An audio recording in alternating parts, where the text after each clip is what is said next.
Oi, pessoal, tudo bem com vocês? Estamos aqui com mais um episódio de Hora Marcada com as Psis. Sejam bem-vindos ao nosso canal. Eu sou a Isabela, psicóloga. Estou com a Marluce, também psicóloga, aqui do nosso canal. Olá! E hoje nós viemos conversar com vocês sobre a síndrome de burnout. Vocês já ouviram falar desse tema? A síndrome de burnout fala sobre o excesso de trabalho, sobre a importância do cuidado com a saúde mental no ambiente de trabalho. Eu acho esse tema muito relevante, Marluce, principalmente pensando nos dias atuais. É claro que desde sempre as pessoas adoecem por conta do trabalho, mas atualmente eu tenho sentido um impacto muito grande disso. Isso tem aparecido cada vez mais na clínica. Acho que depois da pandemia isso se intensificou um pouco. Agora com a questão do trabalho, home office também, né? Isso acaba agravando mais os sintomas. Até, Isa, tem muitas questões que antes da pandemia a gente não se ouvia nem quase falar de burnout, né? E depois da pandemia, quando deu esse boom e veio todas essas questões de trabalho home office, a pessoa reclusa em casa, vem essa questão, né? Eu estou esgotado, eu estou... não aguento mais, porque a pessoa perdeu esse convívio de fora e hoje ela tá dentro de casa, às vezes trabalhando, e ficou ali, né? Primeiro vem essa questão da pandemia, depois a pessoa foi ficando e não foi voltando para o mercado de trabalho no presencial. Algumas empresas hoje já estão voltando, mas não ficaram ali.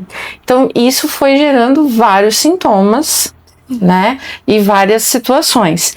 E o burnout ele foi surgindo cada vez mais. Tem um dado que eu li num artigo recentemente, que em 2024 a gente teve um aumento dos casos de burnout em quase 35%. Eu não lembro agora o artigo, mas eu lembro que eu li até para fazer uma fala, né? E em uma outra instituição. E aí acabou vindo toda essa questão, como em 2024 para 2025 teve esse aumento tão simbólico do esgotamento. Mas porque hoje a gente vive uma sociedade de produção, produtividade, proatividade, né?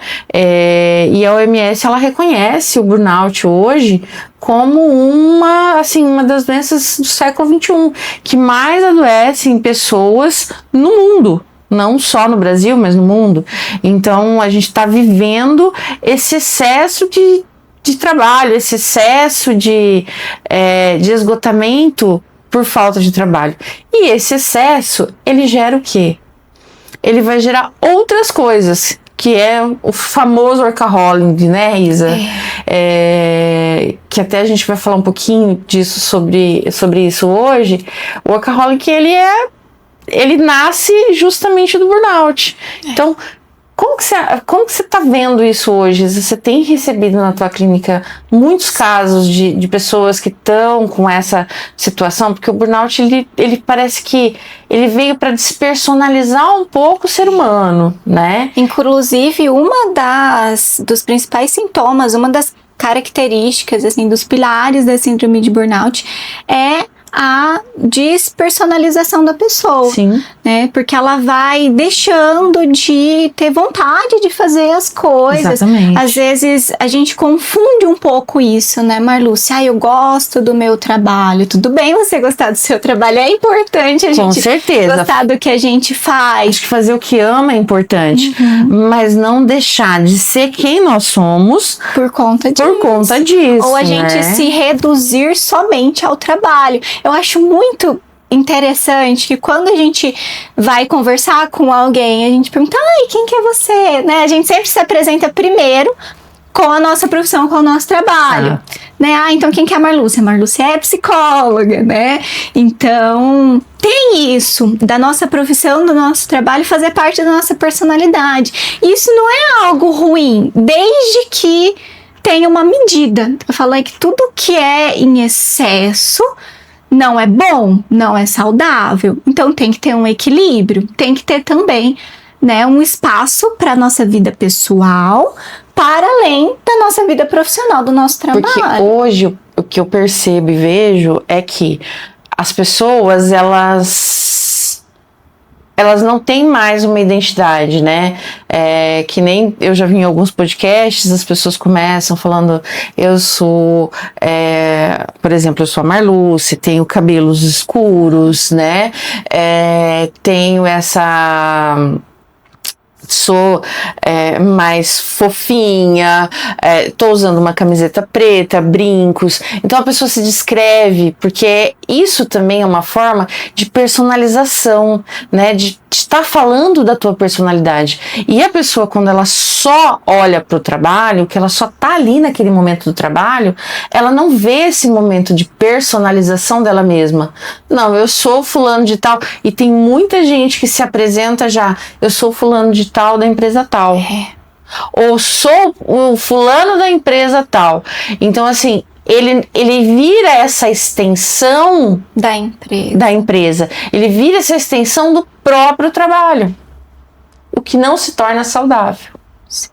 E aí a figura do workaholic que você comentou, só para contextualizar um pouco para vocês aí que estão nos assistindo também, é isso, de que a pessoa ela é viciada no trabalho. Exato. Né? E não é nem só o excesso de trabalho que caracteriza o workaholic, é essa dificuldade de se separar do trabalho, de estabelecer esse limite mesmo.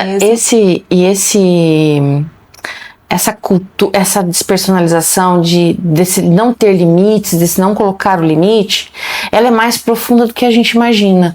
Porque ele já vem sendo ensinado desde a criança, e aí quando às vezes a gente entra na clínica nessa questão e fala assim, olha, mas quem que você queria agradar ou gostaria de agradar na sua infância? Aí a pessoa fica assim, mas por que isso tem a ver, né? Aí quando você tá fazendo essa retomada da história do processo terapêutico, a pessoa para e fica, poxa, realmente, meus pais me ensinavam que eu tenho que trabalhar, eu tenho que suprir a necessidade de todo mundo, eu tenho que fazer tudo para todos, e entra nesse looping infinito, porque se ele não trabalha, se ele não serve, se ele não tá ali tendo atos de trabalho, ele não vai servir para nada, ele não é uma pessoa digna de viver em sociedade, o workaholic ele tem muito internalizado isso dentro dele. Essa culpa, né, Exatamente. Também quando precisa parar e separar a vida, né, profissional da vida pessoal. Ele não separa, né, ele não quer separar, porque se ele separar, ele vai ser quem? Ele não criou uma identidade. Quem ele é para além do trabalho, né? Essa é uma questão que eu gosto de trazer muito para a clínica. Sim. Né? Até respondendo o questionamento que você fez. O burnout, ele tem estado cada vez mais presente. E a figura do workaholic também aparece muito na clínica. Né? E o que eu coloco sempre é: quem é você para além do seu trabalho? Quem que você é quando você não tá trabalhando? A maioria das pessoas não sabe responder isso. Quando fala, quem é você para além do teu trabalho? Aí todo mundo fica se questionando, eu não sei quem eu sou, porque ele nunca para, ele vive trabalhando. E quando perde o emprego, aí ele entra no estágio depressivo tão grande, que ele acha que o mundo acabou. E aí ele não vê as outras oportunidades que a vida está trazendo. E isso é muito interessante, porque dentro dos processos de psicoterapia, quando a gente traz esse reconhecimento da história, que a gente traz essa vivência, que a gente resgata tudo isso, e a pessoa começa a perceber que, poxa, eu posso falar não. E até, às vezes, eu falo para meus pacientes que é um não sem culpa, né? Uhum. Vamos falar não sem culpa. E tem muita gente que fala, como é que fala não sem culpa? Não pegando aquilo que não é nosso. Não absorver Exatamente. E levar para casa os problemas do trabalho, né? Porque isso também acontece muito. Deu horário de expediente, a pessoa tá ali ainda. Não, é só uma ligação, é só responder um WhatsApp aqui rapidinho, e aí, é só checar aqui o e-mail da empresa. Exato, e aí tem momentos que você já passou 3, 4, 5 horas fazendo a mesma coisa. Aí, mais interessante disso tudo, é que a pessoa fala assim, eu estou desse jeito por conta da empresa. Nem sempre é por conta da empresa. E aí nós precisamos rever os nossos hábitos de vida. Porque não basta, né, a gente terceirizar essa culpa para o trabalho, para a empresa, mas como que a gente está se relacionando com o trabalho? Exato. Porque senão a gente só vai repetindo, né, e repetindo ciclo após ciclo. Então, eu tô muito esgotado mentalmente, emocionalmente, por causa das metas, dos prazos, das cobranças do meu chefe, do meu colega de trabalho. Vou me demitir, eu vou pedir para sair da empresa. Aí sai da empresa e vai trabalhar com outra coisa, às vezes vai empreender ou entra, né, em uma outra empresa para trabalhar e acontece novamente esse mesmo padrão, né? Porque às vezes não é o externo. É o interno, é como a gente se relaciona com o trabalho, é como a gente estabelece esses limites e tem uma vida mais saudável e também. Limite, Isa, não é só na vida, né? Não é só no trabalho. A gente não está aqui para discutir nada sobre a empresa, falar que empresa X, empresa Y. Não, a gente não está aqui para levantar essas bandeiras. A gente está aqui para passar essa mensagem justamente disso. Como que você está levando a sua vida? Porque a gente tem pessoas que trabalham em empresas as próprias pessoas da empresa não ligam para ela depois do horário de trabalho, porque sabem que ela não vai atender aquele telefone. E não é que ela seja menos capaz ou mais capaz. Não, ela estabeleceu um limite. É igual num relacionamento, às vezes, que é abusivo e a pessoa fala, mas abusivo não, a pessoa tá vivendo cansada. E a gente entra em burnout no relacionamento por excesso de trabalho, porque não deixa o marido fazer um prato de comida, não deixa o filho lavar uma louça, não deixa a outra pessoa fazer algo que ela de deixar você fazer e eu não deixo porque eu não tenho que fazer, não vai ser do jeito que eu quero. E aí nós precisamos, e aí você faz o quê? Sobrecarga de trabalho. Então o burnout ele não tá só na empresa, né? Ele tá em todas nas donas de casa. Nas donas de casa, porque ela não sabe sentar no sofá e olhar pro marido e falar assim, então, o que a gente vai jantar hoje? Né? Essa semana eu fui fazer uma fala para os agentes comunitários do Ceará e a gente conversou justamente sobre isso, todo mundo sobrecarregado, todo mundo cansado, todo mundo em burnout, e aí eu falei, gente, mas por que nós não olhamos justamente para isso? Para nossa qualidade de vida. Em que momento eu tô colocando limites? Em que momento eu tô falando não? Porque o outro vai até onde a gente permite que ele vá na relação, né, com a gente. Se chega um momento, chega um ponto em que a gente não deixa o outro ultrapassar, não deixa, né, romper com essa barreira, com o tempo, no começo não é fácil, no começo vai ser sofrido, mas com o tempo a pessoa vai entendendo, né, daí não dá para passar com ela, né, então é nisso que a gente precisa trabalhar também, nessas estratégias, sabe, não só de estabelecer esses limites, né, com o outro, mas de ter essa relação melhor com o trabalho, com nós mesmos, nos cuidar, né, ter momentos de lazer, praticar uma atividade física, se alimentar bem, um sono de qualidade. Porque normalmente os primeiros sintomas que vão aparecendo é o quê? A insônia, né? Sintomas físicos. Porque daí você não consegue dormir, você não consegue descansar, e aí a coisa vai escalonando, né? Ela vai subindo de nível. Aí vem a irritabilidade, você fica uma pessoa insuportável, que ninguém pode olhar pra você, que você tá já, mas não é só. E aí tem muitas pessoas que associam esse burnout somente com excesso de trabalho, mas aí não olham pro todo, né? Dentro da psicanálise, dentro da Gestalt, dentro das outras abordagens, a gente costuma ver a totalidade dessa pessoa. E nós sabemos que a pessoa, ela tem uma história, ela tem uma criança, às vezes, ferida dentro de si. E quando parte para isso, porque a gente aprende que a gente tem que ser aquela criança correta, fazer tudo bonitinho. Principalmente a minha geração, aí você já é um pouco mais jovem, mas a minha geração já aprendeu isso. Você tem que ser correto, você tem que ser... você tem que fazer tudo, você tem que dar conta. E aí quando você descobre que você pode falar não, e aí você fala, mas eu vou decepcionar as pessoas. Mas daí você não tá se colocando como uma prioridade nessa vida, né?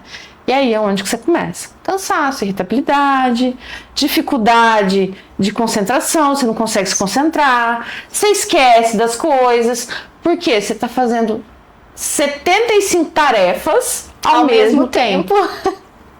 Sim. Né? Você tá cuidando aqui do copo, você tá cuidando da Isabela aqui, eu estou cuidando das coisas aqui, eu estou preocupada com a ligação, com o telefone que está tocando, e na realidade eu não estou focando em nada, eu não estou focando em mim mesma. E por isso que o burnout, ele já se manifesta, as pessoas percebem o burnout quando chega ao extremo. Porque isso passa muito despercebido, justamente por não ter tempo, né? E se perder nas tarefas, nesse acúmulo de função, de demanda, de querer atender as necessidades do outro o tempo todo, e não olhar para si próprio, não olhar para o que você está sentindo, para os seus comportamentos, para os seus sentimentos, como que está o seu sono, né? Como que está a sua alimentação, dor de cabeça constante, dores no estômago, tudo isso são sinais, são sintomas. É somatização de coisas Sim. que vai acontecendo. Essa irritabilidade. Exato, e aí aquela coisa, aquele senso de desvalia. Eu não presto, eu não sei fazer nada. Aí você não para ver as 75 mil coisas que você está fazendo e tem alguém que está se aproveitando disso.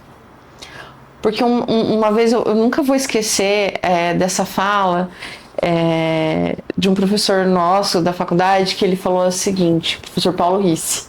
Ele falou a seguinte frase, ele falou pra mim isso, ele falou assim, Marluce, dê algo que você queira que saia, que aconteça, para alguém que seja muito ocupado, não para uma pessoa que seja desocupada. E eu fiquei pensando naquilo, falei, nossa, mas a pessoa já está sobrecarregada. E aí eu me liguei, eu falei, poxa, porque a pessoa que tá naquele ritmo, que tá naquela aceleração, ela não vai parar. Ela vai aceitar essa tarefa e ela vai fazer acontecer de algum jeito. Mesmo que ela se arrebente emocionalmente né? E adoeça. Mas ela vai fazer. Então, assim, aprender a falar aquela palavrinha não é muito importante. E eu não sorrindo, né? Vamos falar não sorrindo. Não posso, e não já é uma frase pronta. Sim. Não precisa justificar, porque muita gente justifica. E a gente não precisa justificar tudo na nossa vida. Exatamente. A gente não precisa dessa validação externa o tempo todo também, desse reconhecimento. Se a gente depende muito disso, né, que o outro valide as nossas ações, que o outro nos elogie, né, reconheça o nosso trabalho, aquilo que a gente entregou. Se a gente deposita muita expectativa nisso, a gente acaba se frustrando. Mas aí vem aquela questão, né? Eu preciso de agradar. Agradar quem? Agradar para quê? Porque você se agrada? Você se agrada? Eu me agrado, Marlu, se você se agrada. Eu me agrado também. Eu me mimo de vez em quando, mas não é aquela coisa. Não vamos achar que se mimar é sair fazendo besteira por aí, não. Mas é aquela coisa. Parar as pausas, né? Pausar. E a pessoa que tá em burnout e é workaholic, pra ela, parar, ter pausa é impossível. A pessoa ela precisa trabalhar. Muitas vezes a pessoa que é workaholic, né, que entra em uma síndrome de burnout, ela só vai parar quando o corpo der tilt, sabe? Quando ela entrar em colapso, quando ela for parar num hospital ou quando ela tiver que começar a tomar o medicamento. Por isso que eu sempre falo também que o custo do reparo é sempre menor, o custo do cuidado é sempre menor que o custo do reparo. A gente precisa cuidar antes que a gente adoeça, antes que chegue nesse limite. Exato. Então, se você começa a sentir já que tá muito estressado, muito irritado, seja com o trabalho ou no relacionamento, porque nem sempre a gente associa primeiro ao trabalho, né? A gente acha que tá irritado por outras coisas, né? Então, é importante, num primeiro sinal já, se perceber, reconhecer o seu corpo, as suas reações, as suas emoções. No primeiro sinal de que algo tá diferente, fale sobre isso, procure uma ajuda de um profissional. Precisa de ter esse olhar de, sabe, vamos nos organizar, vamos fazer, vamos ter essa produtividade, ter essa consciência do parar. E prevenir, né, o adoecimento. Muito importante, porque 90% das vezes a gente não previne esse adoecimento. A gente só tá lá fazendo, a gente só tá lá vivendo aquele momento, reproduzindo, vivendo no automático. Vivendo no automático. A gente liga o piloto automático. E quando você falou do custo, Isa, que a manutenção, para não chegar nesse ponto, é mais barata do que o reparo, realmente, eu sempre falo a seguinte frase para os meus clientes: se a conta da farmácia ela tá mais cara do que o seu salário, repense a situação. Porque isso tá dando impacto na onde? Porque o homem trabalha para adoecer?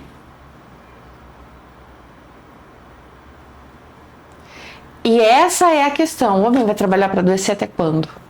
Né? E ele tem que pensar, ele tem que trabalhar para ele usufruir daquilo. E não trabalhar para adoecer. E usufruir enquanto trabalha, né? Porque às vezes tem muito essa mentalidade, né? De eu vou trabalhar para lá quando eu me aposentar eu conseguir usufruir, mas pode ser que você não chegue na aposentadoria se não diminuir o ritmo. Então a gente precisa aproveitar a vida, a gente precisa aproveitar o momento, se desconectar do trabalho, colocar esse limite, separar a vida pessoal da vida profissional, para que você consiga ter uma qualidade de vida, consiga aproveitar a vida de fato. Mas muitas pessoas, elas não conseguem fazer isso, porque principalmente as gerações 80, 90, né, que são as gerações que são as minhas gerações, né, 70, 90, 80, então eles têm essa coisa, eu preciso de guardar. E não é que você não tem que ter uma reserva financeira, não é que você não tem que ter... Não é sobre sair fazendo dinheiro. Exato, não é isso. Até nós vamos trazer mais um episódio desses para falar sobre o financeiro e como isso afeta a saúde mental. A gente já teve uma participação, nós vamos chamar a Camila aqui de novo para ter uma próxima participação, mas é falar sobre isso. O tanto que você economiza, você tem que ter uma reserva de dinheiro, você tem que ter essa consciência de que você precisa ter as coisas, porém, você tem que ter também a consciência que você precisa aproveitar disso tudo. Porque você trabalha para isso, você trabalha para ter um conforto, você trabalha nessa funcionabilidade e às vezes você está ali engessado, preso, né? E isso faz mal, isso não faz bem. E viver nesse piloto automático até quando? Por que a gente não pode se permitir?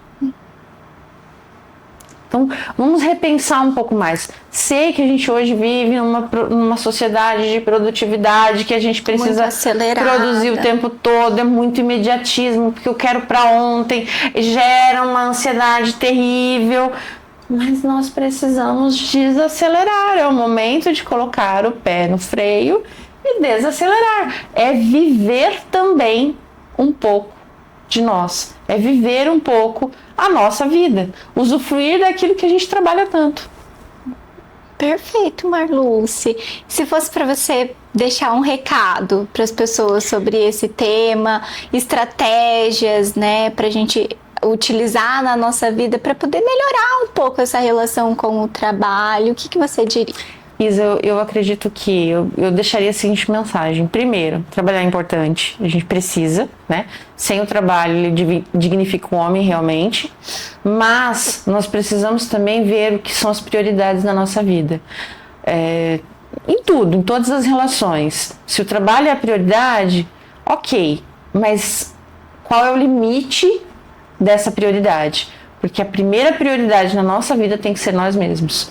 Então a gente precisa pensar, e acho que essa mensagem que eu vou deixar.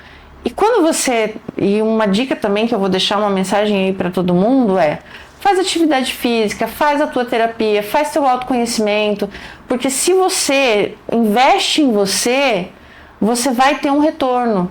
E quando eu falo investimento, se autoconhecer, ter esse conhecimento para dentro de você, ter essa questão bem estabelecida. Eu me conheço, eu sei o meu limite, eu sei até onde eu posso ir. E falar os nãos da vida, né? Aprender essa frase tão curtinha e tão poderosa, que é falar não. Isso mesmo. E é isso, Isa. E você tem alguma coisa para falar, para deixar para todo mundo aqui hoje, né? Bom, acho que a mensagem que eu quero deixar para vocês é que trabalhar é importante, mas a vida não é só trabalho. A gente precisa ter hobbies, a gente precisa ter momentos de lazer com a nossa família, tempo de qualidade também. A gente precisa pensar em outras coisas para além da nossa profissão, Exato. do nosso trabalho. Se na sua mente só tem espaço para coisas relacionadas ao trabalho, para preocupações, talvez seja o momento de repensar um pouco essa relação com o trabalho. A gente só consegue acessar aquilo que a gente tem conhecimento sobre nós mesmos. Exato. A gente só consegue mudar aquilo que a gente sabe, aquilo que a gente reconhece. Não dá para mudar aquilo que a gente acha que não precisa mudar, né? Então, primeiro vamos reconhecer essa falta de limite em relação ao trabalho, esse excesso de produtividade. E uma coisa, Isa, muito importante que você fala, reconhecer isso tudo. Às vezes as pessoas reconhecem e falam assim, mas se eu pedir ajuda, eu vou mostrar o meu outro lado que eu não quero que ninguém veja. E, gente, quando a gente não tá bem, que a gente não tá dando conta, não é porque a gente não sabe fazer.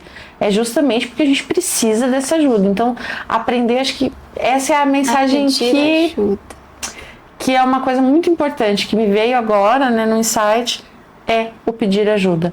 Peça ajuda. Se você está sobrecarregado, não tenha medo. Você não vai ser substituído se você pedir ajuda. Eu sei que muitas pessoas ficam pensando sobre, se eu mostrar que posso ser demitido. Não. Se você é competente naquilo que você faz e você está sobrecarregado, peça ajuda. Talvez esse seja o caminho para melhorar essa relação com o trabalho e ter mais qualidade de vida. Exato. A gente nem sempre precisa mudar de emprego, né, se demitir, para conseguir viver melhor. A gente pode ter uma relação melhor com o nosso trabalho e entender o que faz sentido pra gente. Se faz sentido permanecer ali onde você tá, se faz sentido continuar vivendo da forma como você tá vivendo, ver o que cabe para nossa vida, o que a gente pensa para o nosso futuro também, como que a gente se imagina, né, daqui a 10 anos. Será que se a gente continuar no mesmo ritmo que a gente tá, a gente vai estar bem lá na frente? Porque o burnout, ele é um reflexo desse excesso de trabalho.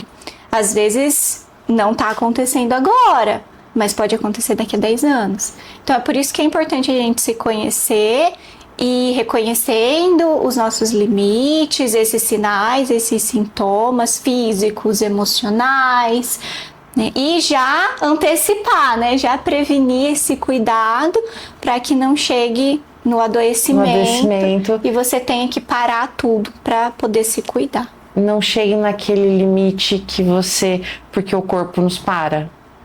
O corpo, ele nos para. Se a gente não para, ele para por nós, né? Mas é isso, pessoal. Se vocês gostaram desse conteúdo de hoje, curte, compartilha o Hora Marcada das Psis com mais pessoas que precisam de ouvir isso. E fica ligado para mais episódios que vão vir por aí no Hora Marcada das Psis. Até! Tchau, tchau!